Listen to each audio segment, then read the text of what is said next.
별 볼 일 없는 것, 그리고 작은 것, 약한 것이 특별한 것, 큰 것, 강한 것을 무너뜨린다는 이야기는 성경 곳곳에 있습니다. 근데 사실은 성경만이 아니라 꽤 많은 사람들의 이야기 속에 그런 게 등장하죠. 성경 이야기로 돌아가면 아브라함은 실패자였습니다. 근데 그분이 세월이 흐르면서 믿음의 조상이 되죠. 믿음의 조상이 됐다는 이야기는 완벽했다는 뜻이 아닙니다. 여전히 부족하고 여전히 실수 있는 존재이지만 그가 이전에 비해서 훨씬 나은 믿음의 본을 보였던, 이전에 없었던 믿음을 보인 그런 존재라는 거죠. 노예로 팔려간 요셉이 애굽의 총리가 됩니다. 요셉이 펼쳤던 정책에 실패가 없었다는 뜻이 아닙니다. 완벽하거나 공의와 정의를 완전히 이뤘다는 뜻도 아닙니다. 근데 노예로 출발한 인생이 애굽의 총리가 되고 또 복수하지 않고 가족을 보호하고 그들이 정말 하나님의 보호 속에 있는 걸 보여주는 역할을 하게 되죠. 무명의 다윗이 유명한 골리앗을 물리쳤습니다. 이스라엘 모두가 벌벌 떨고 있을 때 양치다가 아버지 심부름했던 다윗이 그 하나님을 능멸하고 있는 골리앗을 볼 수가 없어서 뛰쳐나가서 평상시의 실력으로 그를 제압해 버립니다. 다윗도 완벽한 존재가 아닙니다. 밧세바 사건 이후의 다윗은 사실 전의 다윗과 완전히 다른, 실패한 거 아니야? 할 정도로의 참 마음 아픈 일들을 벌리는 사람입니다. 근데 하나님은 그 다윗을 자신의 사랑으로 끝까지 지켜내셨습니다. 가장 보잘것없었던 히브리 노예가 하나님의 선택받은 이스라엘이 되죠. 물론 약속에 따른 이야기지만 히브리 노예가 자격이 있어서가 아니었습니다. 완전히 망할 수밖에 없는 존재였음에도 불구하고 그들은 마지막 희망을 붙잡기 위해서 하나님을 찾았고 그 소리가 하나님께 들렸다고 성경은 쓰여 있습니다. 소리를 들으신 그분이 모세를 보내고 그들을 출애굽시켜서 이스라엘 되게 하신 겁니다. 신약으로 오면 이런 비유도 있습니다. 씨앗 중에 가장 작은 겨자씨 한 알이 나무가 되고 새가 깃든다고요. 제가 직접 겨자씨 나무가 얼마나 큰지 보지는 못했습니다. 생각보다 크지는 않을 겁니다. 근데 가장 작은 씨앗 하나가 심겨서 발아하고 그게 자라고 척박한 땅임에도 불구하고 남을 깃들게 하는 그 모습, 그게 이 씨앗이 갖고 있는 잠재력입니다. 이 씨앗으로 상징되는 분이 예수님입니다. 변방의 갈릴리 촌사람으로서 인류의 죄를 짊어지고 돌아가신 분이죠. 우리가 앞에서 묵상으로 읽었던 그 부분은요, 엔도 슈차스가 쓴 예수님의 일생이라는 책에 나오는 한 부분입니다. 그리스풍의 남자가 예수로 둔갑해 있지만 실제는 별 볼 일 없는 너무 평범한, 아니 평범 이하의 인물이라는 거죠. 근데 그가 온 세상의 죄를 짊어집니다. 처음과 나중이 달라집니다. 달라진 결과 때문에 처음을 상상할 수가 없습니다. 그렇게 인도하시는 분이 하나님이시라는 겁니다. 작고 별 볼 일 없는 것에 대한 이야기는 또 여러 가지로 흩어지는데요. 그 중에 한 가지가 작고 별 볼 일 없는 게 대단한 것을 파괴하는 겁니다. 다니엘서 2장에 보면 느부갓네살 왕이 어느 날 꿈을 꿨습니다. 너무 불길합니다.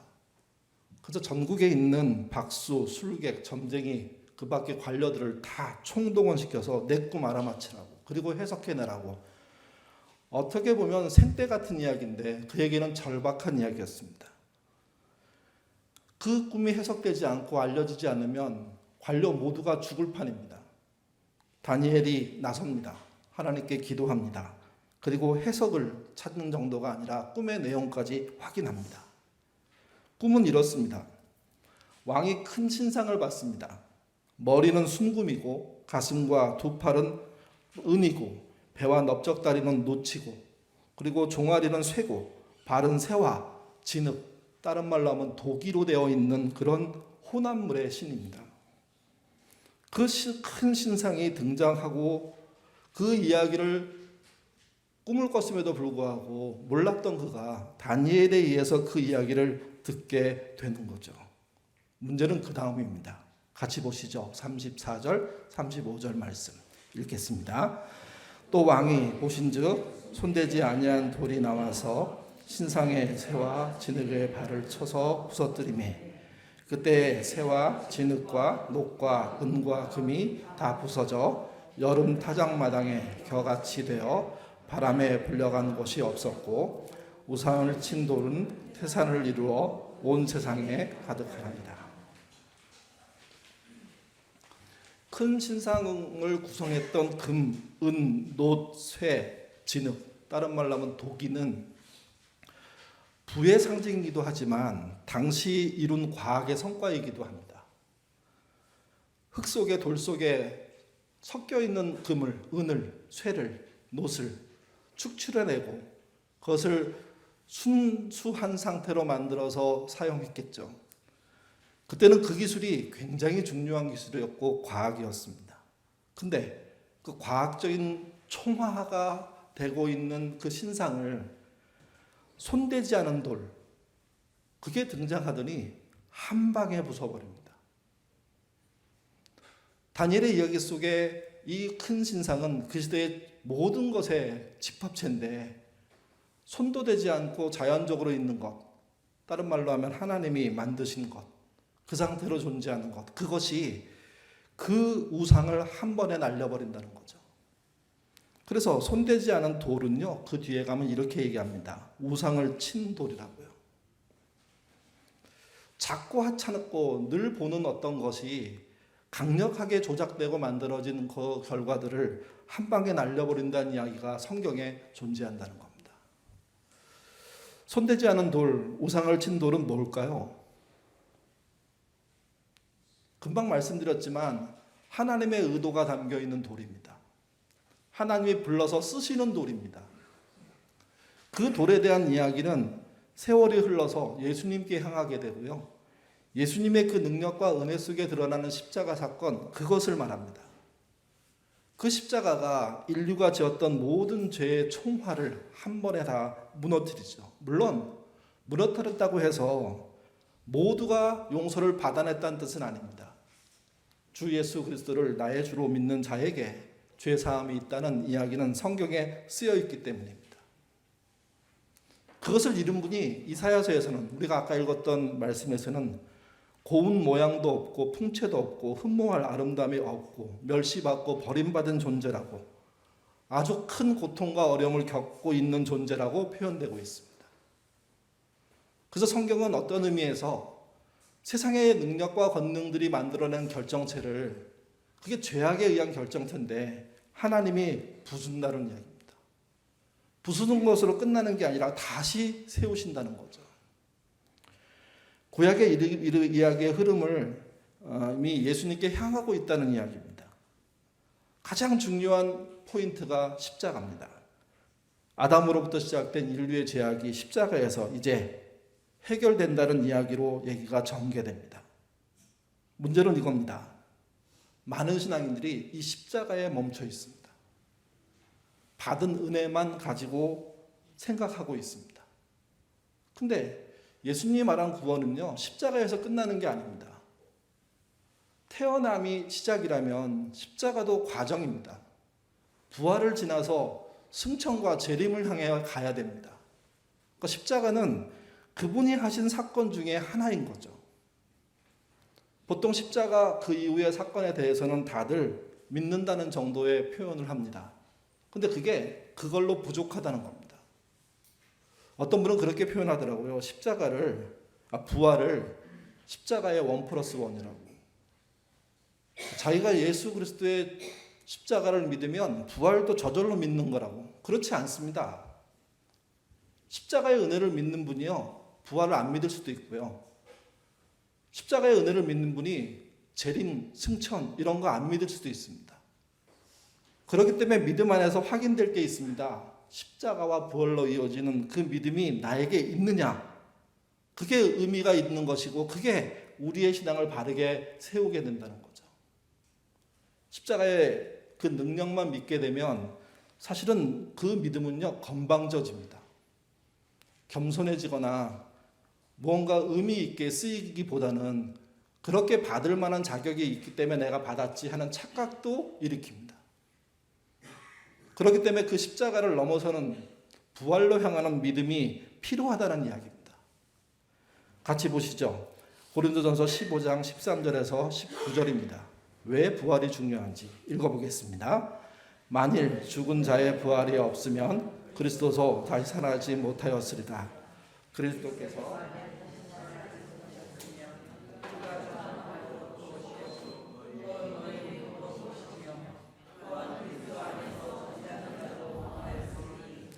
만일 그리스도 안에서 우리가 바라는 것이 다만 이 세상 삶일 뿐이며 모든 사람 가운데 우리도 더욱 불쌍한 자니라. 십자가의 은혜가 중요하지만 부활이 없으면 아무것도 아니라는 이야기입니다. 다른 말로 하면 십자가는 부활로 이어져야 됩니다. 십자가의 신앙은 곧 부활의 신앙으로 이어져서 자신의 것으로 내재화되지 않으면, 그러면 우리가 말하는 구원은 어쩌면 안 이루어질 수도 있는 것이고 동시에 한쪽을 붙잡고 있는 모양이 될 수도 있습니다. 그 십자가와 부활을 떼놓을 수가 없다는 겁니다. 물론 죄를 지은 죄인이 죄를 깨닫고 용서를 구하고 그래서 하나님의 은혜 속에 살겠다고 다짐하는 그 내용 속에 부활이 안 보일 수는 있습니다. 근데 안 보이는 것이지 없는 건 아니라는 겁니다. 없어서는 안 된다는 겁니다. 그래서 균형을 잡기 위해서 우리의 신앙이요, 십자가와 부활로 이어져야 된다고 생각합니다. 고린도서 13장 4절 같이 보시죠. 읽겠습니다. 그리스도께서 약하심으로 십자가에 못 박혔으나 하나님의 능력으로 살아 계시니 우리도 그 안에서 약하나 너희에 대하여 하나님의 능력으로 함께 살리라. 예수 그리스도는 하나님의 아들인데 약할 수 없는 분입니다. 우리는 너무 쉽게 예수님의 약함을 얘기합니다. 그건 약해진 겁니다. 강제로 약해진 것이며 동시에 자발적으로 약해지신 겁니다. 스스로의 힘을 빼고 능력을 제거하고 자신이 낮아진 겁니다. 그래서 약해지신 겁니다. 그분 자체가 약한 분이 아닌데, 그분 자체가 능력이 있는 분이 없는 분이 아닌데, 그분 자체가 인류를 통솔하지 못하는 분이 아닌데, 그분 자체가 마귀를 한 방에 날릴 수 있는 그런 능력이 없는 분이 아닌데도 불구하고 스스로 약해지신 겁니다. 그 약해졌던 이유는 하나님이 그걸 원하셨고 자신이 그것에 동의했기 때문입니다. 그래서 그 십자가가 은혜가 되는 겁니다. 왜? 충분히 저항하고 싸워서 이길 수 있는 분이 우리 때문에 물러서고 약해지고 짊어지고 죽는 역할을 하셨기 때문인 거죠. 이게 십자가의 그 능력은 그분이 갖고 있는 은혜의 결과이고 우리를 사랑한 결과입니다. 그렇게 그분이 돌아가시자 하나님이 일하셨습니다. 성경은 그렇게 말합니다. 하나님의 능력으로 죽은 그 그리스도를 살려내셨다고요. 그래서 십자가 플러스 부활이 돼야 됩니다. 내 죄가 용서되는 것으로 끝나는 게 아니라 내 삶에 그분의 능력이 들어옴으로 이제 새로운 삶의 현장이 열려야 되는 거죠. 물론 늘 태어날 때부터 죽을 때까지 365일 모든 시간 속에 그런 은혜를 누릴 수는 없습니다. 근데 부족한 우리지만 그분의 능력을 따라 살기 위한 노력과 수고를 통해서 자기 인생의 점점들, 의미들을 만들어가는 삶들을 살 수 있게 되는 겁니다. 이거를 팀 켈러는요, 부활을 입다해서 이렇게 표현했습니다. 예수님의 부활은 신기한 마술이 아니라 침략이다. 이게 무슨 뜻인지 말씀드리고 싶습니다. 침략이란 표현은요, 비유적인 표현입니다. 십자가가 죄인을 살리기 위해서 책임지는 일이었다면 부활은요, 빼앗긴 것을 빼앗아 오는 일입니다. 이때 침략은 죽이고 빼앗고 망하게 하는 것이 아닙니다. 하나님의 영토 안에 들어온 사탄의 세력들, 죄악의 세력들을 다시 하나님의 창조 세계 안으로 들러보내는, 회복하는 그런 일을 말하는 겁니다. 그 침략이 그분의 능력 안에서 이루어지는 삶, 그게 부활을 쫓는 삶입니다. 표현이 과격하고 이렇게 표현해도 되나 하는 마음이 거칠게 들어서 쉽게 동의되지 않는다고 하더라도 여러분 잊지 마십시오.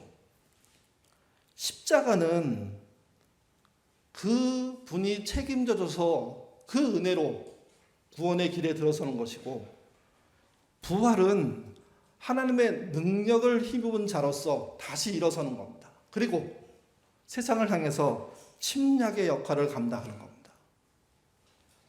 반복하지만 이 침략이 죽이고 빼앗고 망하게 하는 게 아닙니다. 회복하는 침략을 말하는 겁니다. 예루살렘에 부활하신 예수님을 목격하고 대화하고 확인한 사람들이 500명이 넘는다고 성경은 말합니다. 그 중에 오순절 성령 강림을 경험한 사람은 120명입니다. 이들이 부활의 첫 증인입니다. 120명이 증인이 될 수도 있고 500명 정도의 인원도 포함시킬 수도 있죠. 이들이 증인이 된 것은 설득당한 게 아닙니다. 강요당한 게 아닙니다. 자발적 증인입니다. 왜? 부활하신 예수님을 만났기 때문입니다. 확인했기 때문입니다. 그리고 그들이 바뀝니다. 목숨을 건 행동을 시작합니다. 예루살렘 성 거리로 뛰쳐나가서 하나님의 보내신 아들, 그 아들을 유대인과 로마인들이 결탁하여서 십자가에 박혀 죽였다. 그리고 너희들은 동조했다. 그런 예수님을 하나님이 사흘 만에 살리셨다. 우리는 그 일에 대해서 증인이다. 예수님이 죽도록 계략을 꾸민 자들, 폭력을 행사한 자들, 거짓 선동한 자들, 그 선동에 놀아난 너희들은 하나님의 심판을 받을 것이다. 목숨이 경각에 달려있는 상황임에도 불구하고 그들은 증인의 이야기를 멈출 수가 없었습니다. 이 증인이 했던 말들이 침략입니다. 누구를 향해 침략이 일어납니까? 그 이야기를 듣는 사람을 향해서 침략이 일어납니다. 이 침략의 서막이 이후에 복음 전도라는 방식으로, 교회를 세우는 방식으로 전파되기 시작하고 전 세계를 휩쓸고 지나가는 일들이 됩니다. 그 침략의 역사가 복음의 역사이기 때문이라는 거죠. 그 침략은 부활의 증인들이 했습니다. 십자가의 증인들이 아니고요. 십자가의 은혜를 사건을 본 그들이 부활의 하신 주님을 보고 나서 증인되도록 뛰쳐나갔고, 그들 말 한마디, 그들 행동 하나가 실제 침략의 내용들이 됐고, 그 침략을 받은 자들은요 여지없이 무너졌습니다. 그래서 성경은 이렇게 말합니다. 어찌할꼬, 우리가 도대체 어떻게 해야 살아남을 수 있을까 하는 이야기들을 하죠. 그 결과 하루에 3,000명이 세례를 받았답니다. 개종을 했다는 의미가 됩니다. 예수를 전파하는 그 이야기가 소아시아로, 유럽으로 퍼져나갔답니다. 예루살렘 성전 앞에서는 예전에 본 적이 없는 일들이 벌어졌습니다. 자기의 땅을 판 사람이 교회와 동네를 위해서 갖다 놓고 그것을 사람들이 자유스럽게 가져가는 일들이 벌어지죠. 구제를 넘어서서, 차별을 넘어서서 모든 것이 극복되고 하나로 유무상통하는 일들이 벌어집니다. 그게 침략입니다. 이 침략을 본 사람들, 경험한 사람들은요 교회를 떠날 수가 없었습니다. 침략으로 얻어진 물건 때문이 아니라 침략을 일으키신 하나님을 봤기 때문입니다. 부활의 능력, 그 은혜를 보았기 때문입니다. 베드로는 오늘 본문에서 자신도 부활의 증인이라고 말합니다. 그러면서 이렇게 얘기합니다. 환난을 당한 동료들에게 권면하는 이야기인데요. 베드로전서 1장 3절 같이 읽겠습니다.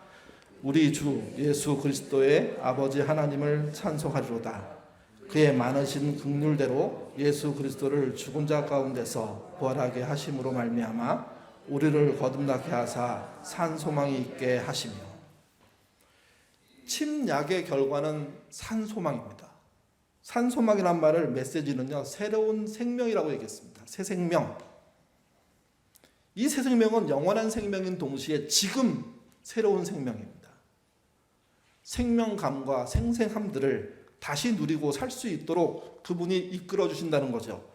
그것이 실제 고난당한 사람께 그 시험을 이길 동력이 된다는 겁니다. 다시 반복이지만 6절 7절 같이 읽어보겠습니다.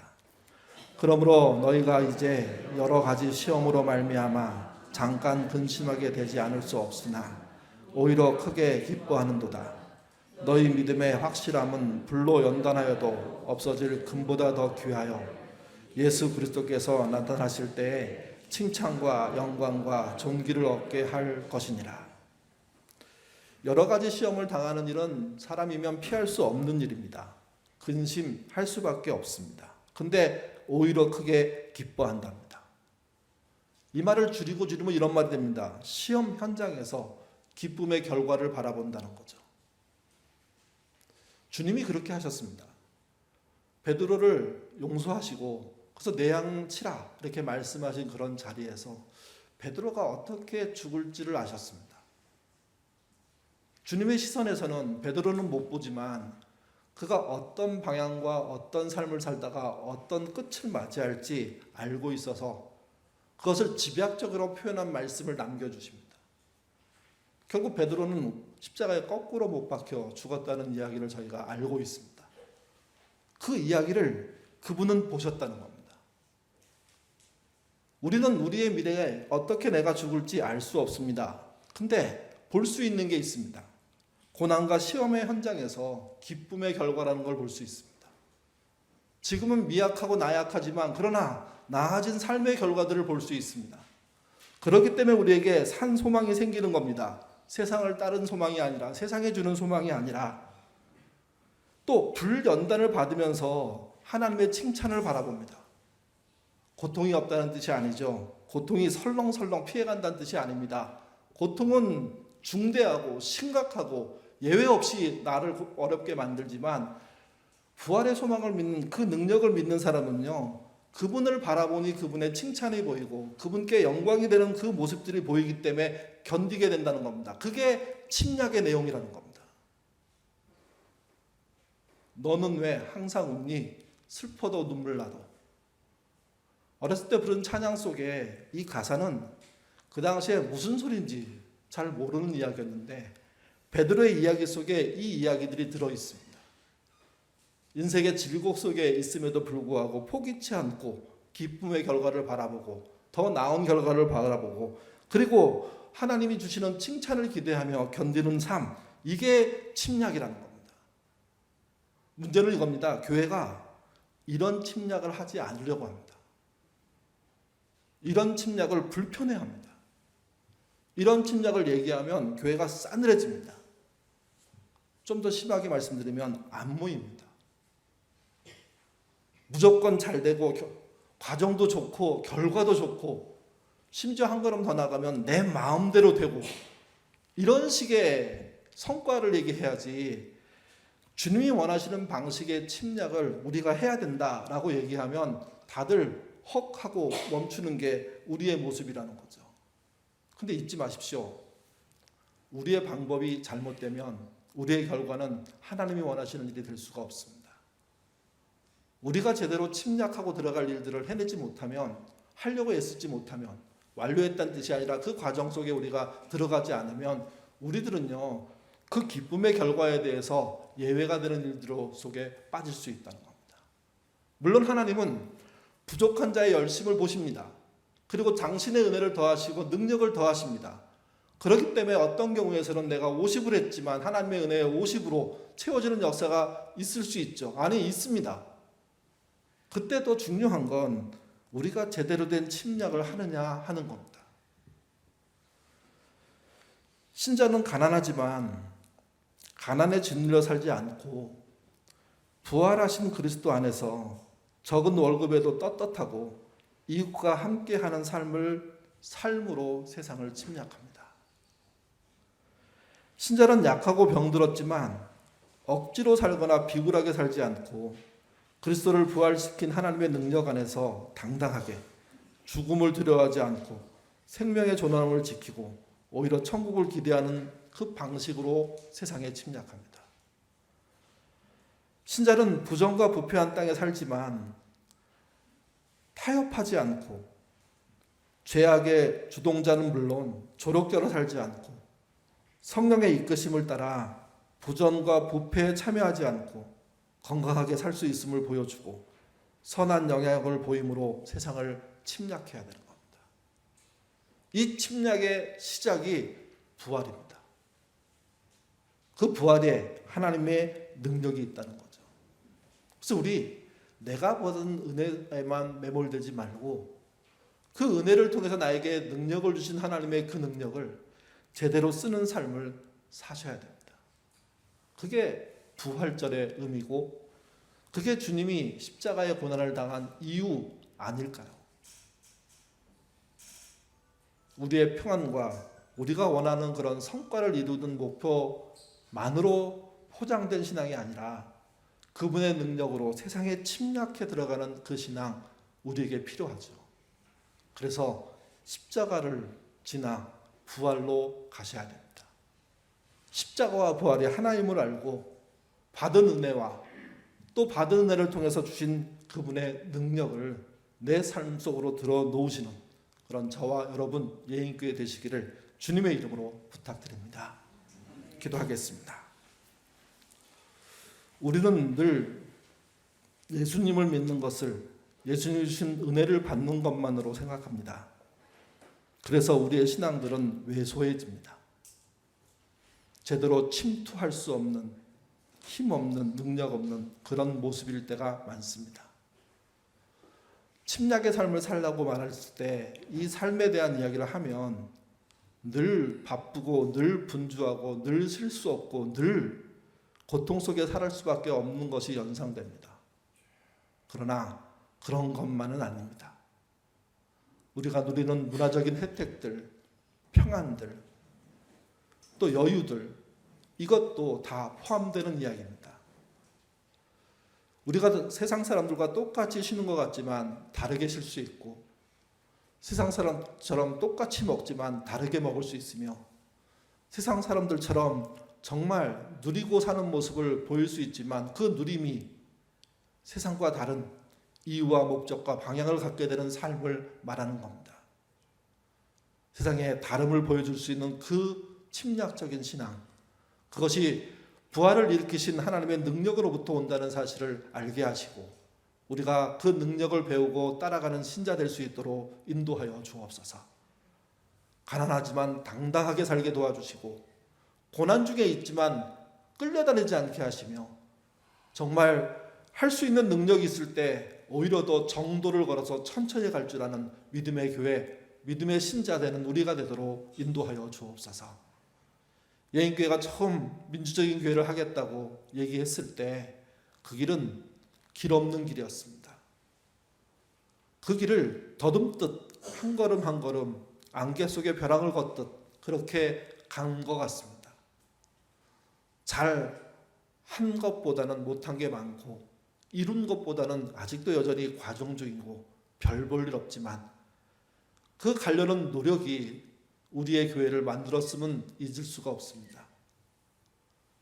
때때로 우리들 안에 또 오늘 기도 속에서도 우리가 무언가 방황하고 있고 가지 못하고 있음을 이야기합니다. 다시 일어서서 가야 한다는 그 이야기가 쉬워 보이지도 않습니다. 근데 우리는 잊지 않아야 됩니다. 우리가 편리한 길을 가서 여기까지 온 게 아니라 어려운 길을 가서 여기까지 왔다는 것을, 앞으로도 어렵지만 함께 협력해서 그 길을 가게 된다면 그게 이 땅의 침략의 역사가 될 것이고 그 침략을 통해서 예수의 복음이 전해지는 일들이 일어날 것이며 그것이 노방에 나가서 전도하는 것이 아니더라도 일상에서 주의 영광과 능력을 드러내는 길이 될 수 있음을 잊지 않도록 하나님 인도하여 주옵소서. 부활의 능력을 쫓아 내가 어떤 일을 어떻게 침략해야 될지 개발하는, 찾아내는, 그리고 시도하는 그런 신자로 살 수 있도록 하나님 인도하여 주옵소서. 그래서 내가 변화되고 내 주변이 변화되고 더불어 함께 하나님의 나라를 이루는 삶 살기를 원합니다. 그런 예인교회 되도록 도와주시옵소서. 감사하며 예수님 이름으로 기도드립니다. 아멘.